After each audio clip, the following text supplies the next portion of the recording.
వెనక ముందు ఎట్టమ్మ పిల్లలు పుట్టేదా ఒకవేళ ముందు పక్కట్టు ఎవరికైనా కొడతారు వెనక ముందు అంట వెనక ముందంటే సంవత్సరానికి ఒక బిడ్డ నాయనా. ఓహో సంవత్సరానికి ఒక బిడ్డ 6 సంవత్సరాలకు 6 మంది పిల్లలు.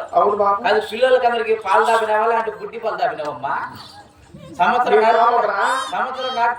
కాకలకు లోడ్ ఎత్తుకుంటా తినవే పెళ్లి చేసుకున్నా వచ్చి అదే పని ఉంటున్నావే.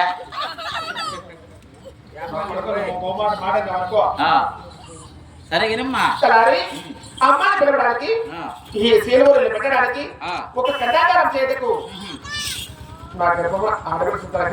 ఆడబిడ్డ కావాలని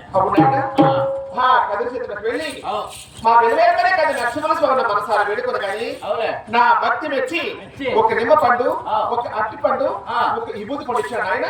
నిమ్మ పండు అరటి పండు ఇబూది పండు ఆ పండు చేంజ్ తీసుకొని వచ్చి నా పార్వణ పట్టణం విలువగా శుద్ధపరచుకొని నా స్వామి ఇచ్చి నిమ్మ పండు నా గర్భాన్ని బుద్ధించు కానీ నవమాసాలు పూర్తి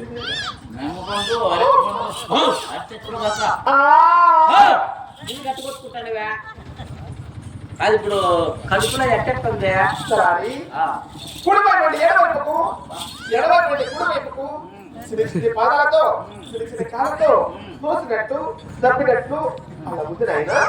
ఎడవైపు గురించి కుడివైపుకు కుడివైపు ఎడవైపుకు కదిలినట్టు మెదలినట్టుందా? కింది నుంచి పైకి ఎక్కువనట్టు లేదా? అమ్మా ఓమ్మా ఇప్పుడు ఏం చేద్దామని చెప్తాను అమ్మా? తొందరగా వెళ్ళి రాయచోటికి హాస్పిటల్లో డాక్టర్ కానీ ఒక మంత్రసారి కానీ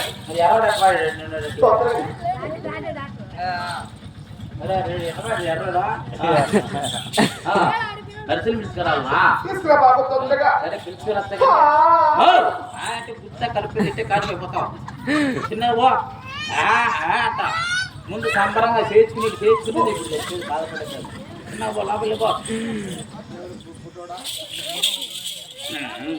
ఇది ఉన్నా గట్టిగా బిగిస్తా కదా ముగిస్తుంది నీకు ముగిచ్చా పగ్గాలు బిగించా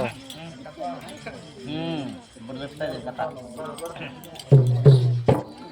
ఇంకాడ వచ్చేదా పెద్దమ్మ కాన్పేమన్నా చేస్తావా? ఏమా స్టాండ్ మీద వచ్చేది కాన్ చేయలేవా? అంతేనంటావా? చిన్న కుంటుకుంటా తిరిగి లేట్ అయిపోతుందంటావు. సరేగానే తప్పలిస్టో ఇక్కడ మంచి ఊరిటి చెప్పరా నర్సుని పట్టుకుంటా పోయి చక్కగా పోయి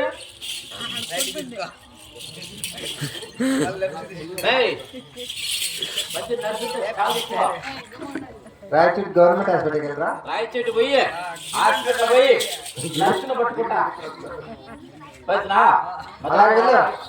అవునా ఇంటి పోయా